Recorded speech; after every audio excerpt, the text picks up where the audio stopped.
thrilled to be with you this morning. It is great to be back, and quite frankly, we've missed you all, and we can't wait for that chance when we can all actually get together in person. Good morning, and it is so nice to see some good mornings in the chat already.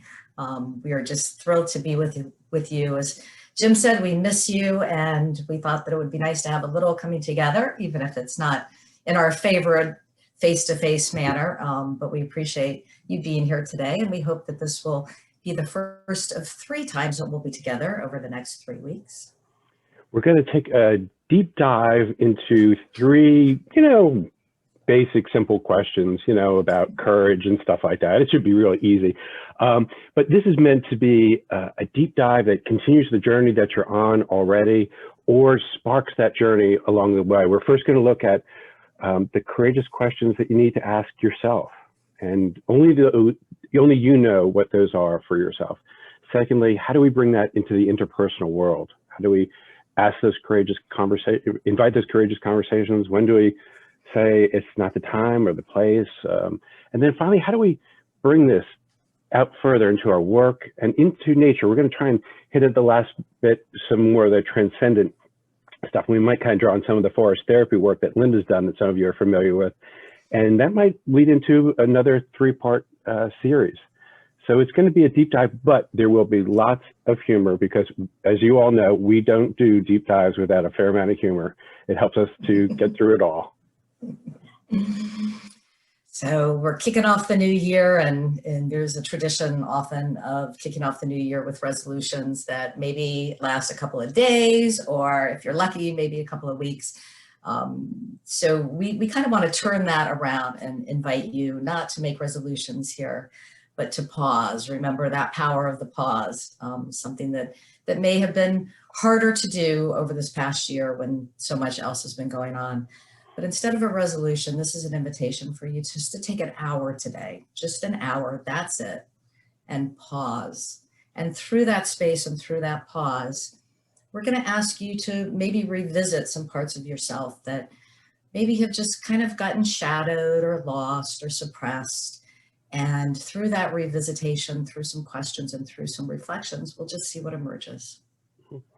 As you know, we'll use our usual modus operandi in terms of poetry and film clips and a variety of things coming from different faith traditions, some wonderful poetry and segments from various sacred scriptures. We'll pull in all sorts of things. We know that people are under a lot of stress these days, and you may be having little kids pulling on you right now, or maybe taking care of some elderly parents and dealing with all that. Also the stress of loneliness that impacts all of us at some point or another.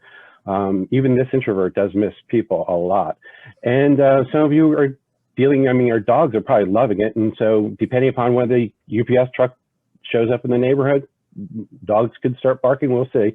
Or this dog Midnight could be going after the FedEx guy, who knows? But we've learned to adapt a bit more during this time. And I don't know how it is with you all, but we love seeing the pets and the little kids crop up during these days, and it's been very nice. So we're thinking about how we move in this COVID time, learn what we can from this about ourselves. And we've had wonderful conversations with a variety of our clients. And so we just wanted to bring some of that here to our VEI and VGLS graduates. Okay, so we're going to start just by taking a minute or two and just kind of I'm going to lead you through a little breathing exercise, kind of a way to clear our mind and discover that pause. So if you could just kind of turn your email off. The only thing you'll need for this session is yourself and maybe a journal. Don't forget those journals, ever so important. But if everything else, if you could just kind of create a space around you for the next 40 minutes or so. So just kind of like clear your head a little bit. If you're comfortable, you might want to close your eyes and just take a couple of breaths. And as you take these breaths, think about the tension. Sometimes it's around your shoulders. Try to relax it. Just get comfortable in your seat and let everything else just kind of fade away. It'll wait for you.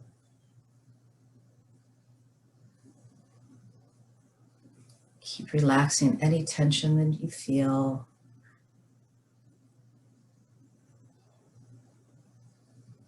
Focus on breathing in. And now breathing out.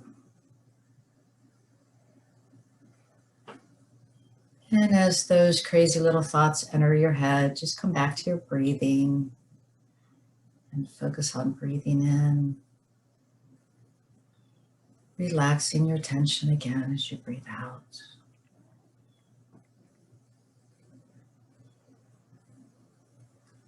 And this next time that you breathe in, let's try to breathe in just a little bit deeper, extending that breath. Feeling it course through your entire body, filling you with life. And then just exhale slowly, pushing the air out.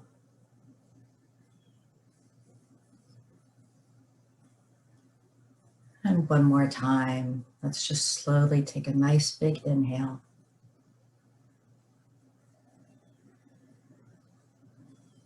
And exhale.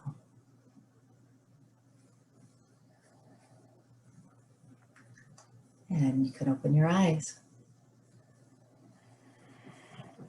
Very often in the midst of stress and work, we forget to breathe. And I just received a text from a friend of mine just beforehand reminding me to breathe. And I realized I wasn't really actually breathing or breathing too shallowly. How do we slow that down and incorporate those reminders to breathe?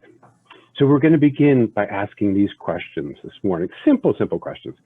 What are the conversations you're not having with yourself? What are the conversations you decline? Joseph Campbell talks about the adventure declined. And he says, you know, when we decline the adventure, which starts inward, we lead a most boring and uneventful life.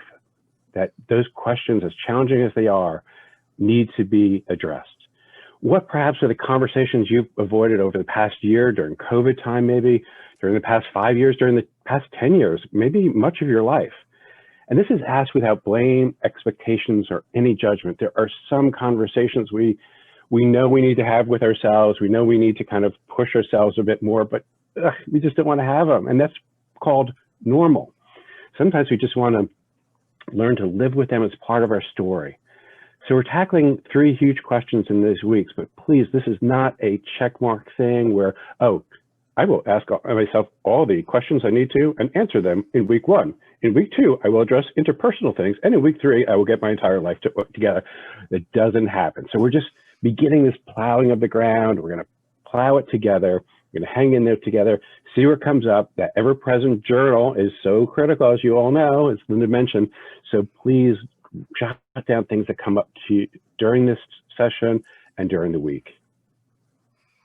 As we prepare to go into asking ourselves some of these courageous and potentially difficult conversations, it's important to highlight that we need to embrace these with our own degree of compassion for oneself.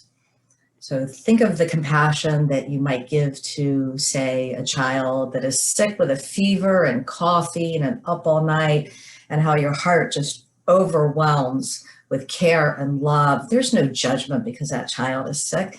There is only the warmth of a blanket that surrounds them, the caress of a forehead, and the outpouring of love for them to get better. We want you to apply that compassion to yourself as we go through these questions. So there's no judgment, as Jim said. This is not a competition with oneself about how many questions you're going to address or what you're going to do, or did you get the answers to those questions? We're just going to try to provide a compassionate space for you to revisit some things that are probably inside of you.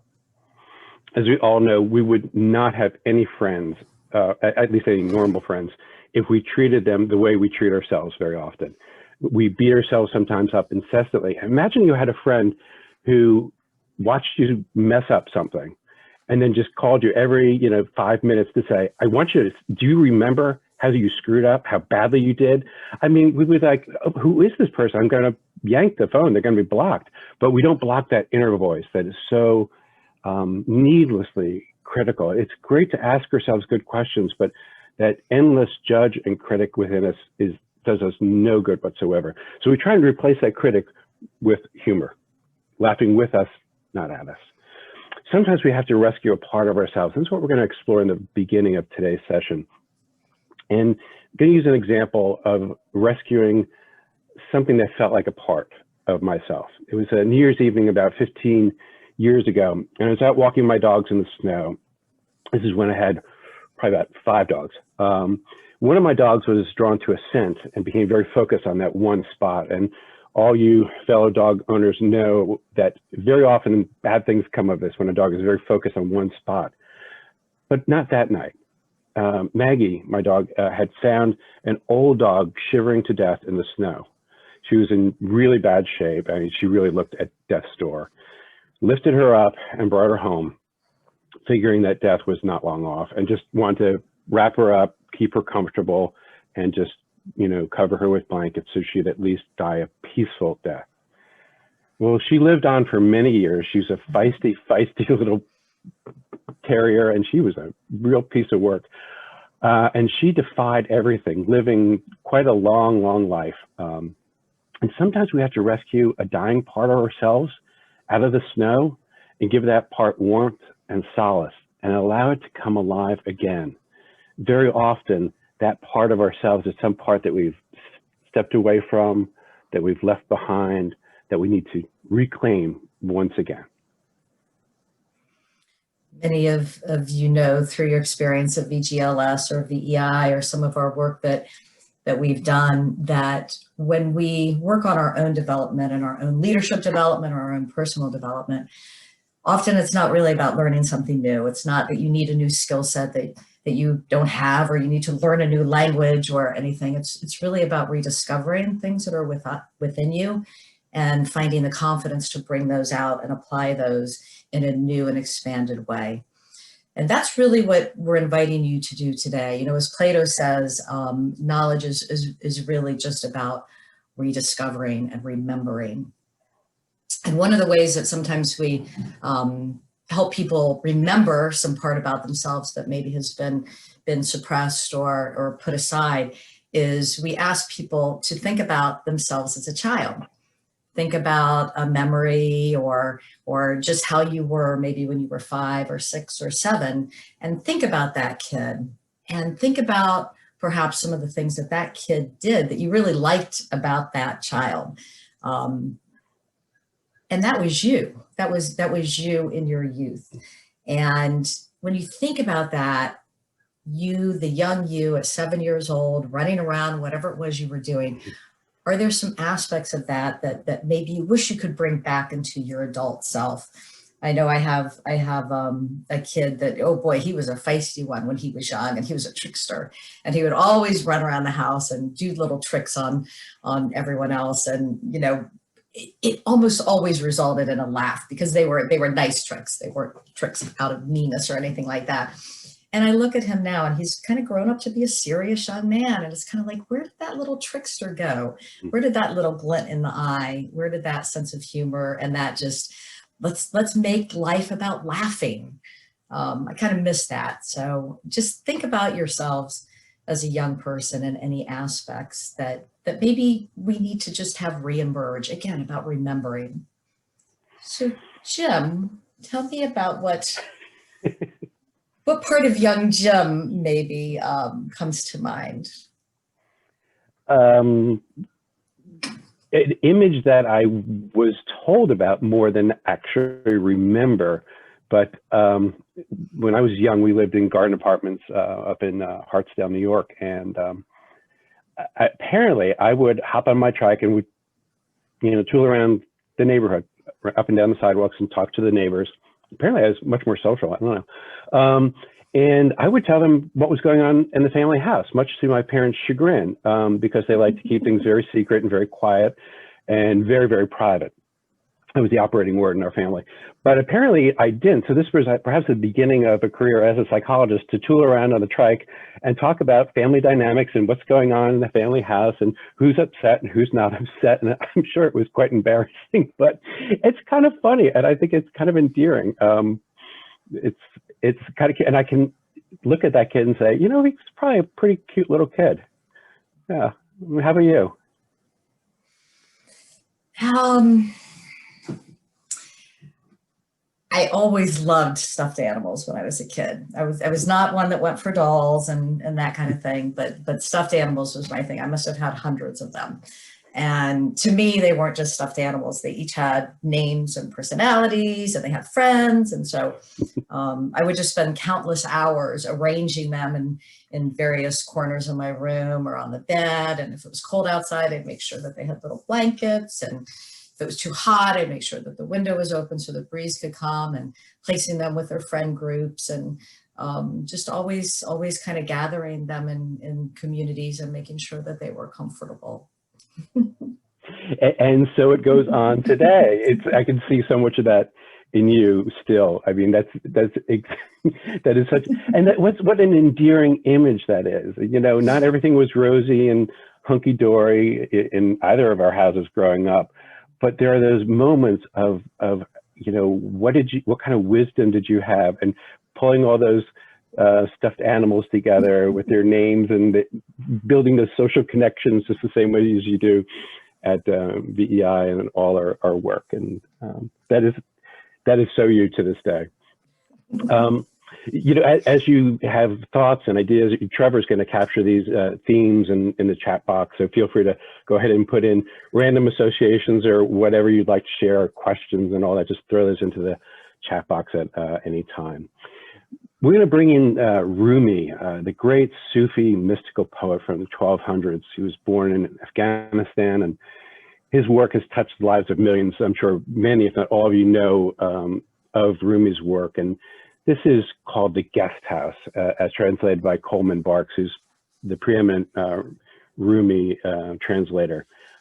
Definitely recommend his collected works, and it's just really quite amazing. And his story actually is really very tragic. He lost his closest friend and spent much of his time searching for his friend. And a lot of his poetry is about the loss of his beloved friend. And it's very tragic kind of story in terms of pieces that can be put together. So he knows from whence he writes.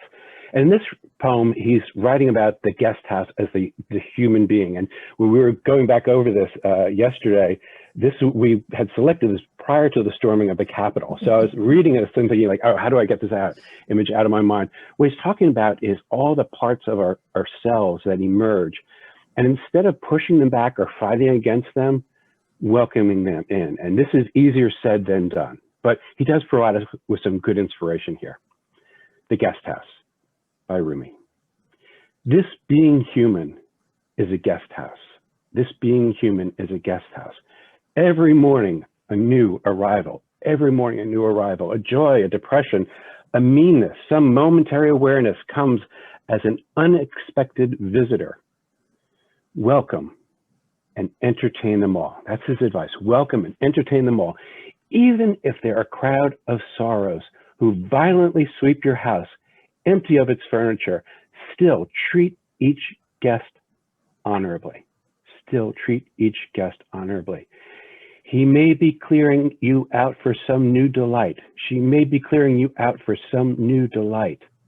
The dark thought, the shame, the malice, meet them at the door, laughing, and invite them in. Be grateful for whoever comes, because each has been sent as a guide from the beyond.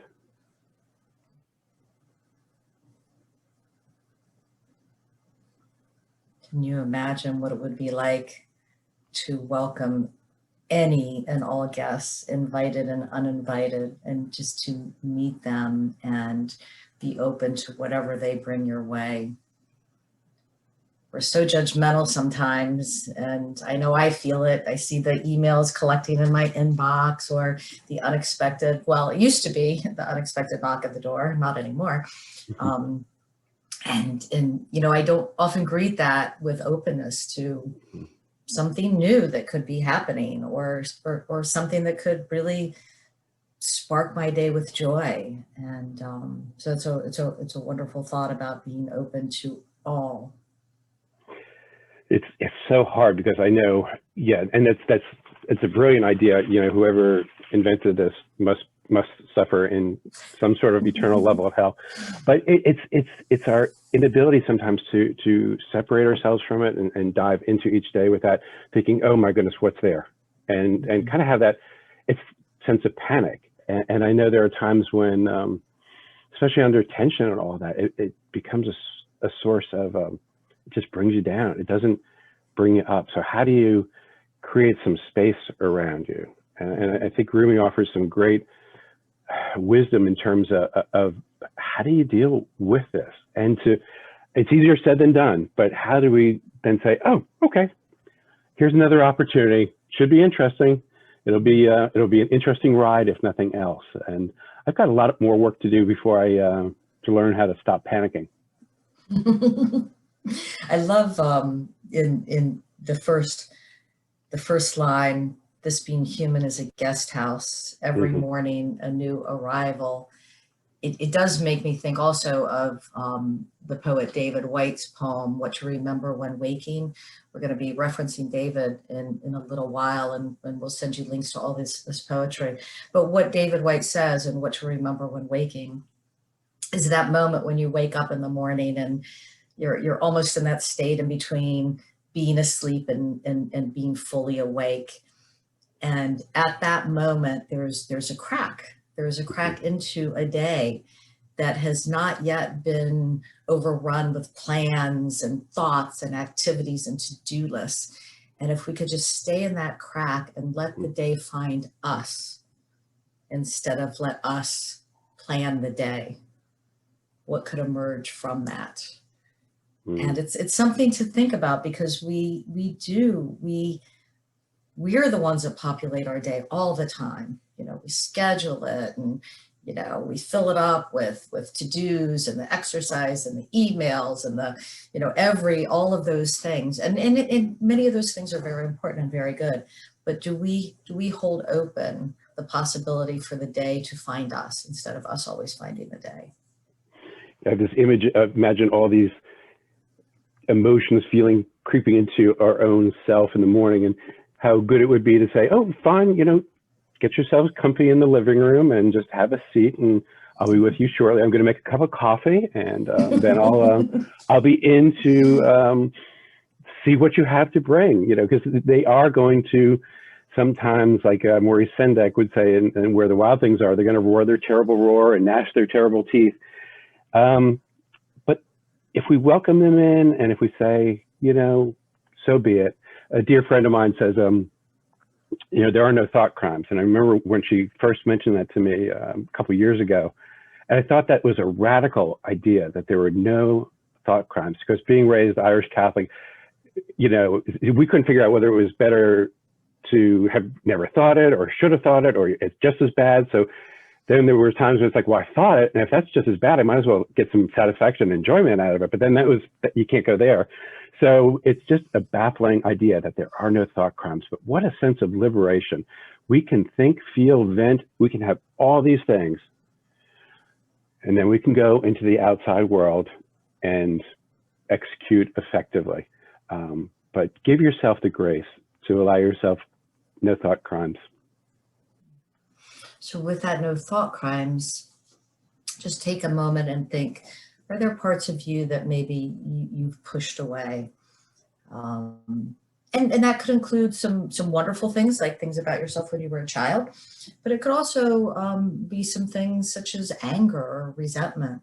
And, you know, certainly over this past year, there's been things that have provoked anger and resentment and jealousy and irritation and a bunch of different things. And, you know, the idea is not to suppress those and push those away, but to recognize them and bring them up and say, hey, this is interesting. Now, what do I do with that? If you've been angry over the past year with the racial injustice and the tearing apart of our country, how can we then use that anger and maybe go out and volunteer, or maybe journal about it and explore it and understand it, or do something with it? But when we suppress things inside of us, more often than not, they will come back and manifest themselves in another way. You know, high blood pressure or that anger unchecked will come out saying something to somebody that you didn't intend to. So we really want you to think about those parts that are inside of you, whether they be those qualities as a child or some feelings that you've been having that have not been explored. And this is a place for you to bring them up and explore them. There's a powerful scene, a psychologically rich scene from Rocket Man, which many of you perhaps have seen. It was a film about Elton John's life, and of course, it's from his perspective, and there's been some dispute coming from the family, like, well, it wasn't exactly like that or whatever. This was his experience of it. And so we've got this little kid, Reggie Dwight, who becomes Elton John, and he doesn't have a close relationship with his father. And there's this beautiful scene early in the film that gets replayed then in some respects in this scene, later scene, where he just says to his father, "When are you going to hug me? When are you going to hug me?" And so, like any kid, he needed that affection that he didn't get. We all know that he built, an egoistic frame of mind, and life was performance more than anything else, and alcohol and drugs, and just total craziness in so many ways. And in this scene, it's a symbolic scene where all these people from his past that are in his mind all the time as people from our past come up to him and engage with him. His mother, father, stepfather. The stepfather's line is fun for all his MBTI lines. You'll love that one. And his dear friend, Bernie Taupin, with whom he did so much great work. And it's trying to reintegrate that person into himself. And then little Reggie Dwight comes up. And it's just a beautiful symbolic scene, but it has a real literal level to it in terms of allowing all those parts and then speaking to those parts of ourselves. In psychotherapy, we used to do this kind of stuff and put these people out there and actually speak to them and engage with them. And that's what he carries out in this symbolic scene. So if we could run that scene. Such a profound scene. I have to prepare myself before I watch it, because otherwise I'll just end up bawling. But it is that kindness and compassion to extend to ourselves, to take in that little kid. And that line that he hasn't been Reggie Dwight for years. And it's true, we can step away, so far away from some of the best elements of ourselves. And we need to then incorporate that with the rest of ourselves, with who we are today, and join those two, build a bridge between those two. And it'll bring for a more whole sense of existence, a greater sense of joy, playfulness, and delight, even, to bring those together. That line when Bernie talks to him and says, "You just need to remember who you are and be okay with it." Can you imagine if we were all just okay with who we are, instead of constantly telling ourselves, "Oh, I should have done it this way," or "I should have done it that way." Just remembering who you are, all aspects. I mean, we're all very complex, and we all have our annoyances and our nuances and our things that drive each other crazy and one another. But what if we were just okay with it? Just remembered all of that part of us and was okay with it. So something to think about. We're going to go into a powerful poem from David White with a Y, H-Y-T-E.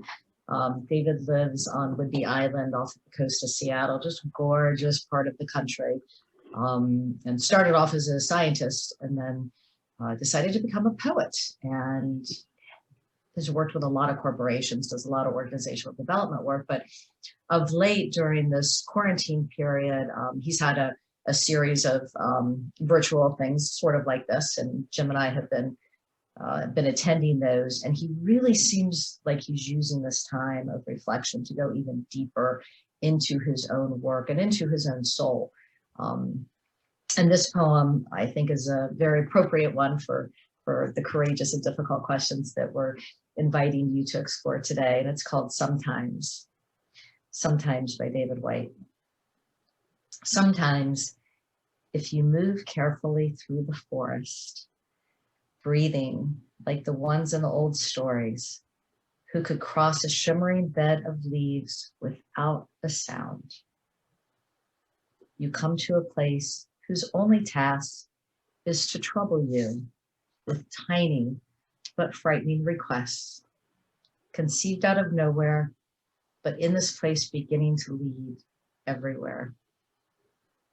Requests to stop what you are doing right now and to stop what you are becoming while you do it. Questions that can make or unmake a life. Questions that have patiently waited for you. And questions that have no right to go away. It's a really powerful poem, and they can be frightening requests, but they are requests that are coming to us from inside to help us. And very often we turn that help away. And as a result, we can feel more lonely.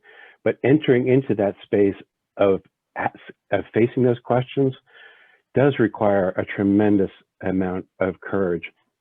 And that line requests to stop what you are doing right now and to stop what you are becoming while you do it. That is so powerful. It reminds me of a client we worked with who was in a very toxic environment several years ago. And we were just out one day and she said, you know, I don't like the person I'm becoming, because that environment was impacting the way she was leading. And she was just a fantastic leader.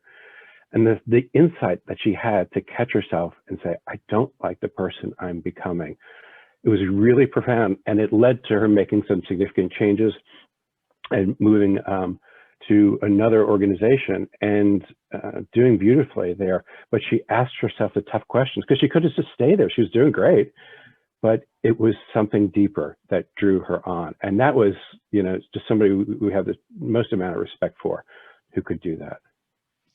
In order to have that self-awareness, she had to be brave enough to actually pause and to stop and not push those questions away. Instead say, oh, wow, you know, I am becoming something I don't want to be. And then again, it's about analyzing that and saying, okay, well, what am I going to do with that now? So it's that courage to actually pause and to let the questions come to you and for you to be open to receiving them. And, you know, in life, sometimes these questions can create some pain. And what do humans do when there's a possibility of pain? Well, we do everything we can to stop it. We numb ourselves or run away from it. And often that's what we do with these questions. The author, Mark Manson, he wrote The Subtle Art of Not Giving a Fork, if you're a good place person. It's a wonderful book. It's short, it's hysterical, but it really has a lot of good psychological stuff. But he talks about our tendency to just keep ourselves busy all the time. And when you keep yourself busy, you won't let these questions enter your mind or your soul or your body or your heart. And it's a defense mechanism. It's a defense mechanism against realizing or taking responsibility for the answers to some of these questions. They may change your life, as they did with this client that Jim was talking about, but in a really positive way. So think about how you handle your ability to ask yourself these questions, and if you're giving some space for them. Yeah, there is that real tendency, I think, in our lives to grow comfortably numb. And I remember first time as an adult really listening to that song from Pink Floyd in different context of life, and thinking, my goodness, what have I numbed? What have I become? How have I become comfortably numb? And how much that limits our experience of the world. And when we step away from that, how we can be anywhere and we feel alive again. And it doesn't always feel good, but at least we are alive. So it seems fitting to end with a favorite poem that we use at VEI and other places, Derek Walcott's poem, Love After Love. He's from St. Lucia, and this is a shorter poem of his where it captures the essence of coming home to ourselves. And in some way, you can almost imagine this person being comfortably numb, who exists and goes through a routine of life and keeps themselves busy all the time. But, you know, there's a point when you just say, I need to come home to myself. I need to come back to who I am. I need to get beyond all the craziness, all the distractions, and come home. And then we learn to live with a sense of conviction, a sense of compassion for ourselves. And if you have that level of compassion for yourself in a truly generous way, I think you can take that into your relationships as well. But that's why it's so important to do the inner work first. So the poem, Love After Love. The time will come when with elation, you will greet yourself arriving at your own door in your own mirror. Can you imagine that? Like coming home to yourself, your true self, looking in the mirror and being happy as you look at that face. You'll greet yourself arriving at your own door in your own mirror, and each will smile at the other's welcome. Each will smile at the other's welcome and say, sit here, eat. You will love again the stranger who was yourself. Give wine, give bread, give back your heart to itself, to the stranger who has loved you, that inner person, that inner kid, all your life, whom you ignored for another, who knows you by heart. That part of ourselves deep in knows us through, and we cannot convince them that this other stuff we parade out is real. So we've ignored that person for another who knows us by heart. Take down the love letters from the bookshelf, the photographs, the desperate notes. Peel your own image from the mirror. Sit. Feast on your life. Peel your own image from the mirror. Just imagine that, peeling that image and embracing that. Sit. Feast on your life.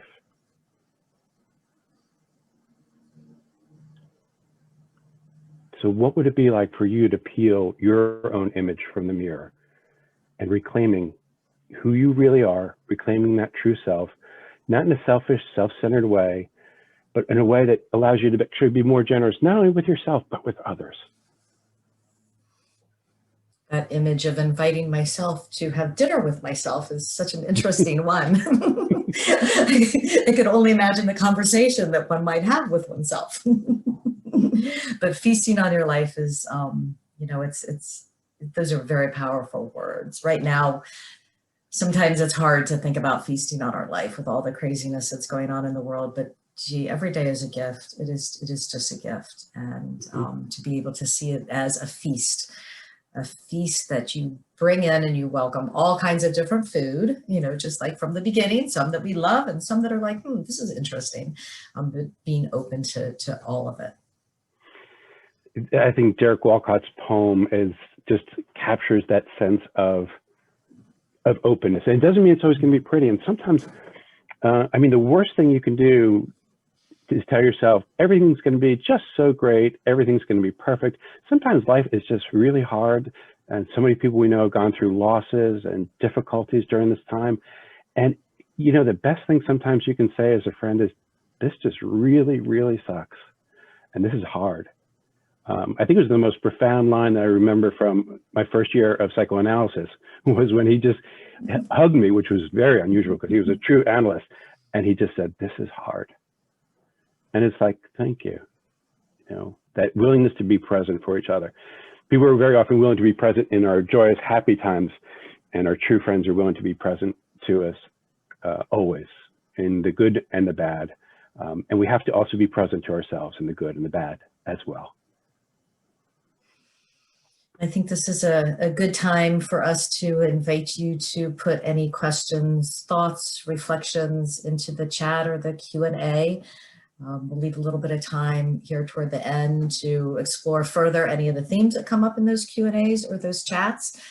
I did see a couple floating asking for the authors of some of the poems. We will be sending out to everybody who's here today a list of all of the poems and the references that we've made to various readings, so that if you want to, and if you have the time to pause and explore those in between now and next Friday, you'll have access to that information. All of it's on the internet, so there's no issues with sharing anything that we've used today.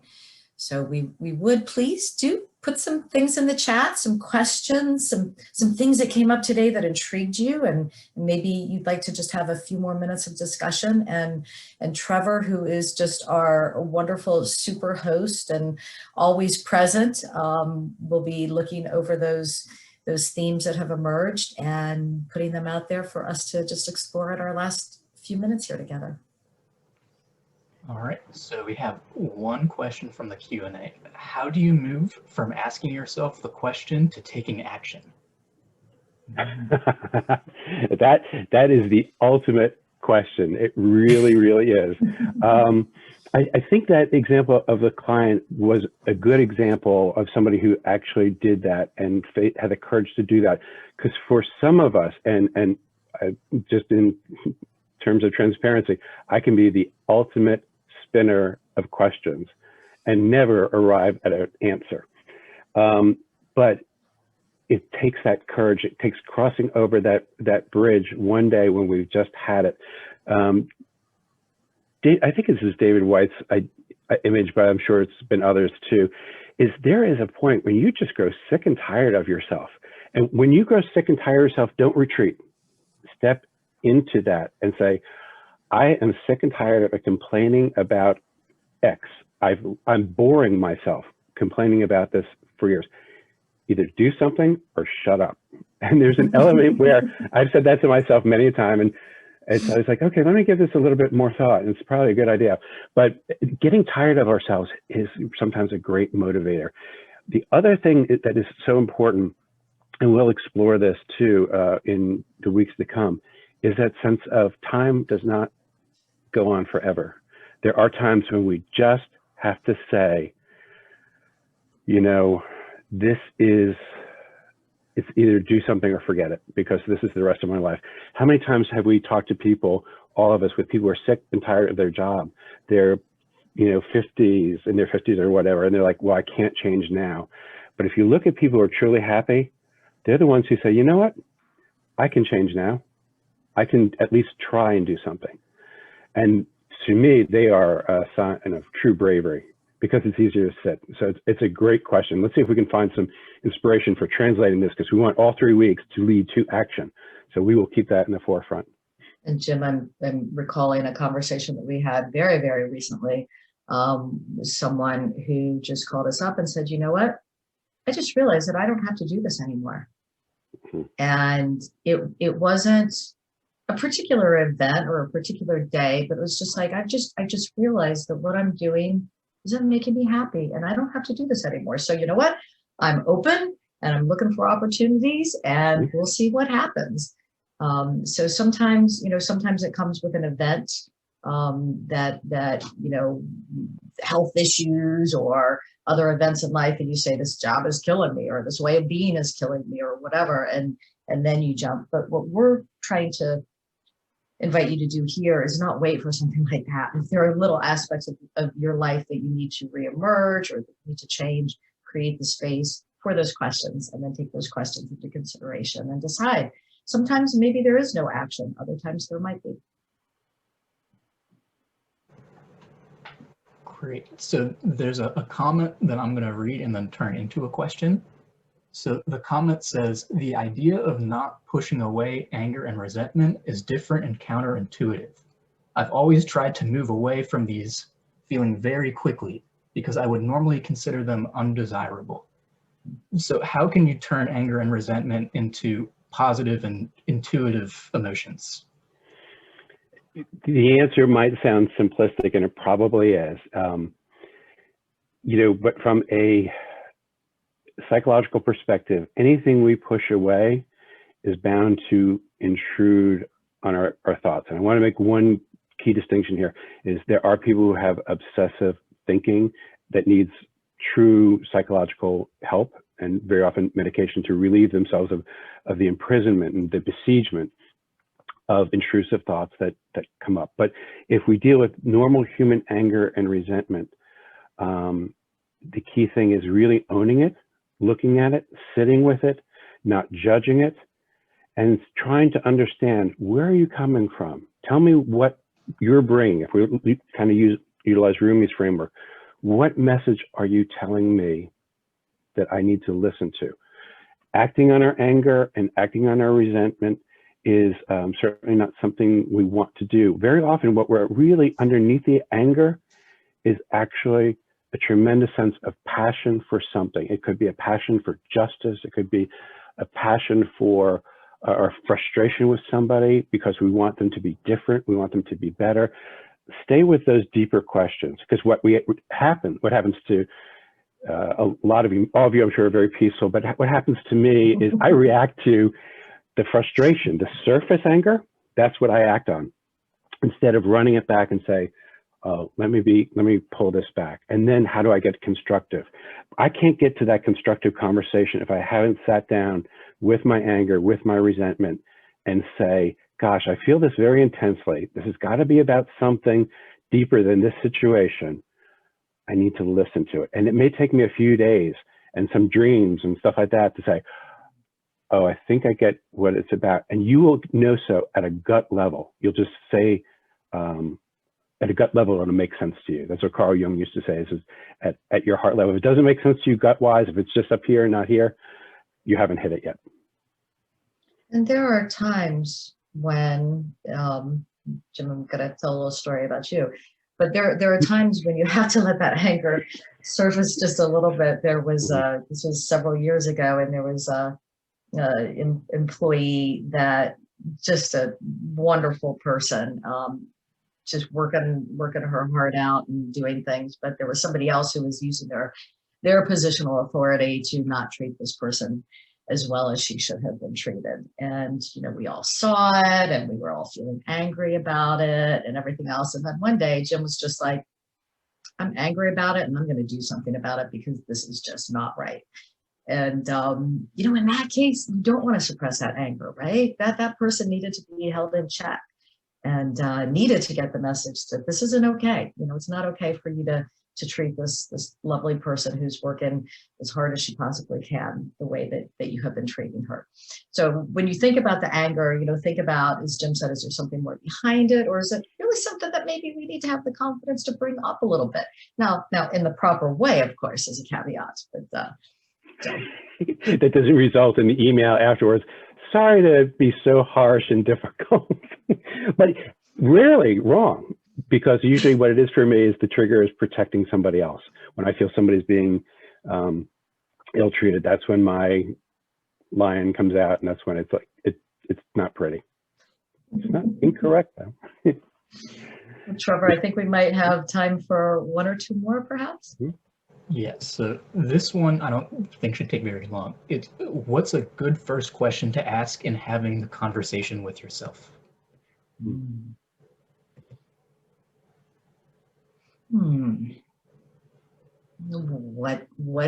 What am I thinking? Are there things that are keeping me up at night? Are there things that are spooling around in there that I'm pushing away?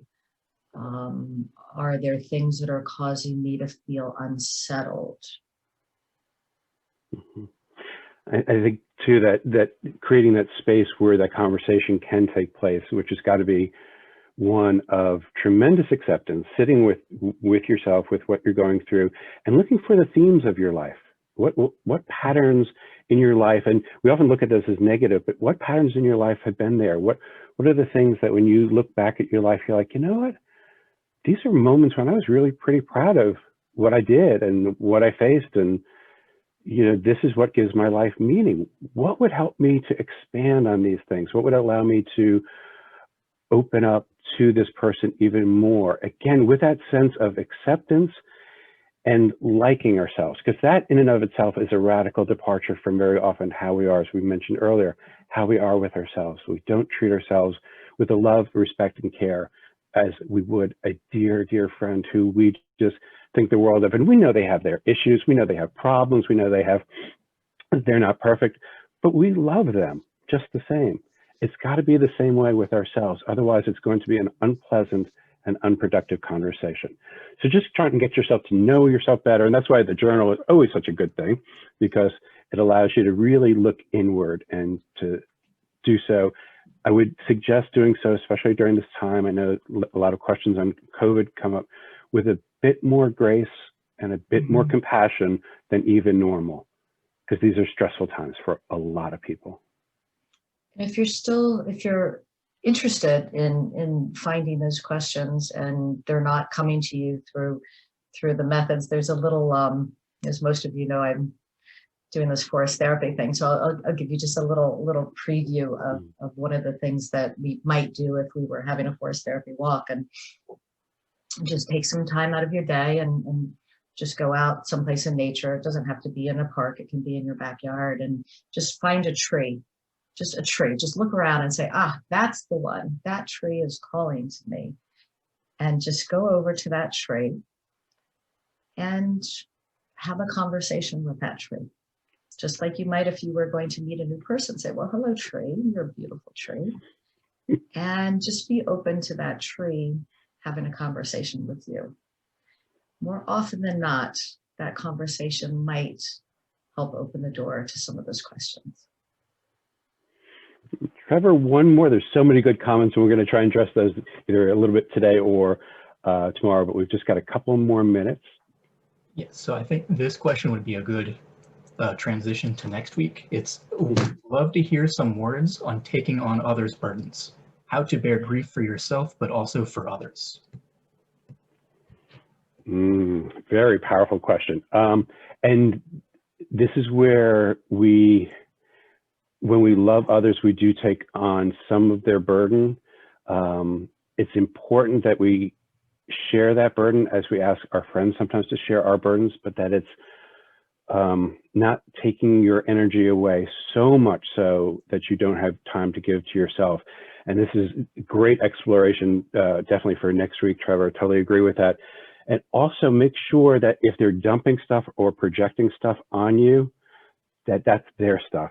And a supervisor of mine said a while back, we were in graduate school, sometimes people dump stuff on you, it's their crap, and you can hold it and process it with them, but before they leave the room, you have to remind them, and on your way out, please take this with you. You can bring it back next week, and we'll continue to work with it next week.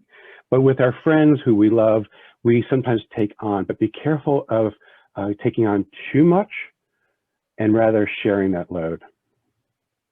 It's a great questions. We love all your messages in your chats. Even though we can't physically see you, we feel you around here in this community. And we hope that this has given you just a little pause in your busy week. And we certainly hope that you have leave a little bit more refreshed and a little more reflective than when you came in. And we hope that many of you can join us next Friday at the same time, 11 o'clock, when we take this conversation and expand it into having courageous conversations with others. We'll be utilizing, we're going to save the chat and utilize some of these too as we work with our material, and we'll address some of these really great questions that you are asking here and comments that you're putting forth. It is so good to virtually see you, just to be with you and see those familiar names popping up. We just absolutely miss you all so much, and we're just grateful for your presence in our lives. You expand, you enrich our lives, and thank you for being there. And we can't wait to give hugs all around, and for now we give you a big virtual hug, and we look forward to seeing you next week. And thank you so much for spending your time with us. It's a gift to us, and we hope that this has been helpful for you. Stay well. We'll see you next week. Bye-bye, everybody. Thank you.